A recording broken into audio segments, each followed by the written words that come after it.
The imperial harem was governed by strict rules and protocols, especially when it comes to the emperor's bedroom affairs.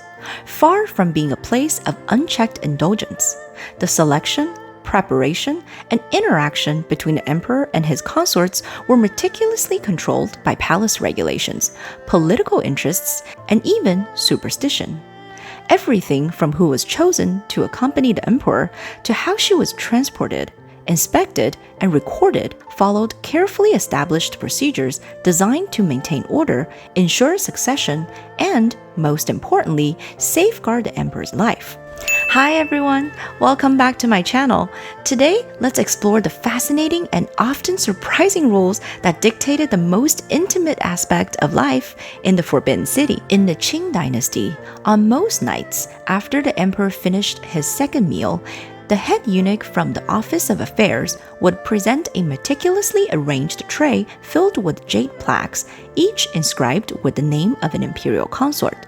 The selection process was not as random as it seemed. These plaques were carefully curated by high-ranking eunuchs and influential court figures, sometimes ensuring that favored consorts had a better chance of being chosen. The emperor, often fatigued from the day's affairs, would casually glance at the tray and flip a plaque, unknowingly influenced by the subtle positioning of certain names. Once flipped, the selection was final, and the chosen concubine's fate for the night was sealed.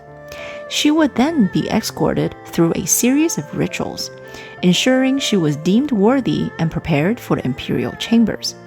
This means that the concubine had to follow strict protocols. She was required to bathe thoroughly in specially prepared herbal water, often infused with fragrant oils and medicinal ingredients believed to enhance beauty and fertility.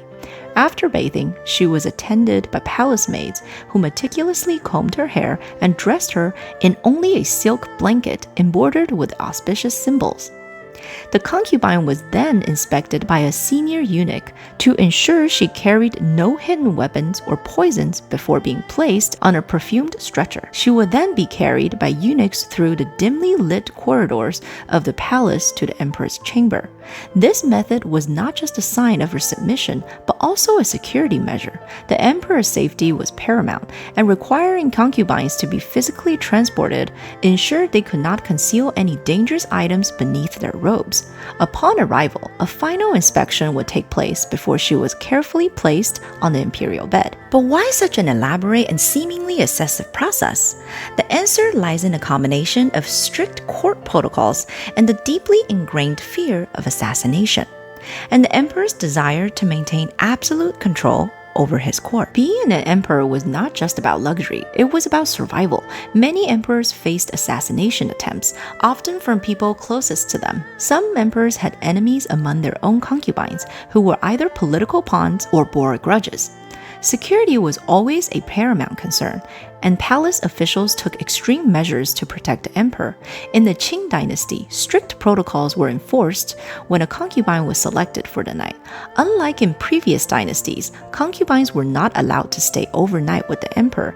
Instead, the time was strictly monitored by eunuchs, who would remind the emperor when their session was over. If the emperor did not respond, they would call out again before eventually entering the chamber to check on him. Concubines were also required to observe strict silence during the encounter, as speaking was considered inappropriate unless the emperor initiated the conversation. This silence reinforced the idea that the concubine's role was one of servitude and submission, highlighting the rigid hierarchy of the imperial court. The emperor usually had about 1 hour to spend with the concubine. Once the time was up, eunuchs would wrap the concubine in a silk blanket again and carry her back to her own quarters. This practice was to ensure that the emperor's chamber remained undisturbed and prevent concubines from developing deeper influence by lingering in his presence. The selection of concubines from the night was overseen by eunuchs who were trained in both palace intrigue and security protocols. Some emperors even required detailed background check and surveillance on their concubines, fearing betrayal at any moment. But despite these strict precautions, the imperial harem was not immune to rebellion. Throughout history, concubines who felt mistreated, neglected, or trapped in the palace sometimes took desperate measures. In the case of Emperor Jiajing of Ming Dynasty, he was notoriously cruel to his concubines, forcing them to practice alchemy and drink toxic potions in his quest for immortality. His obsession with Taoism longevity potions led to the suffering of many palace women who were subjected to dangerous experiments. Many fell ill or even died due to the poisonous concussions they were forced to ingest. In 1542, a desperate group of palace women led by a senior concubine conspired to assassinate Jiajing. They planned to strangle him with a silk ribbon while he slept, but their attempt was poorly executed. The emperor managed to break free and the concubines were captured. Their punishment was brutal. They were not only executed, but ordered to slow and torture death. As a warning to others, the ringleader was sentenced to death by 1,000 cuts, a form of execution reserved for the most severe crimes. The conspiracy only heightened Jiajing's paranoia. After the failed assassination, he further isolated himself, rarely appearing in public or court meetings. His distrust of palace women deepened, and he tightened security measures, reinforcing eunuch oversight and imposing stricter surveillance on his concubines. This incident remains one of the most dramatic examples of internal rebellion within the imperial court, illustrating the immense risks and danger that concubines faced within the Forbidden City.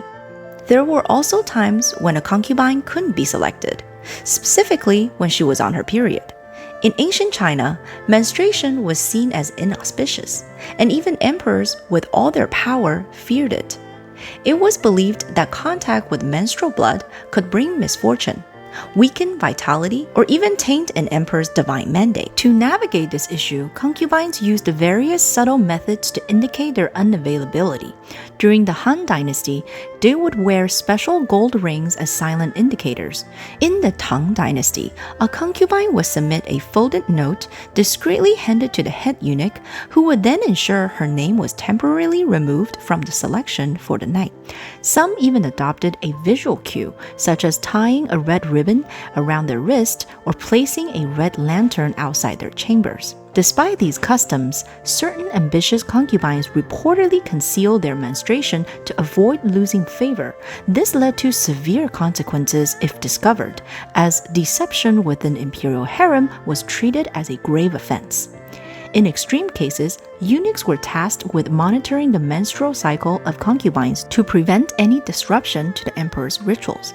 This hyper-surveillance further highlights the oppressive and meticulous control imposed upon women within the Forbidden City. Being chosen by the emperor wasn't always a blessing. In some cases, it was a curse. Emperors who became obsessed with a single consort often ignited jealousy and palace rivalries. One of the most famous examples is Yang Guifei, one of the four beauties in Chinese history, and the beloved concubine of Emperor Xuanzong of Tang. Her beauty and influence led to political turmoil, as she was not only the emperor's favorite, but also held significant sway over court politics.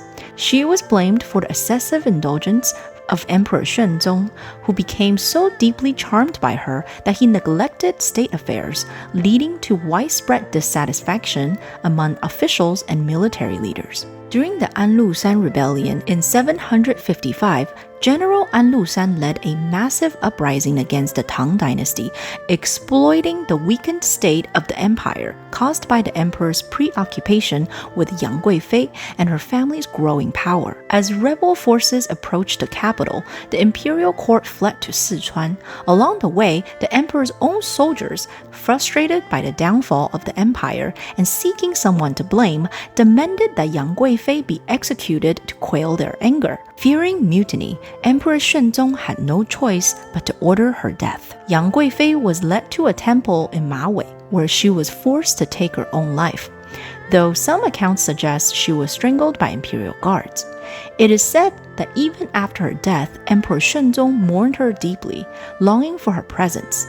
Poems and legends romanticize their tragic love story, immortalizing Yang Guifei as one of the most captivating yet ill-fated women in Chinese history. The ritual of Chinese imperial bedroom were more than just bizarre traditions. They reflect the power struggles, paranoia, and human drama of the empire. While emperors were the most powerful men in the land, even they were not free from fear, superstition, and fate.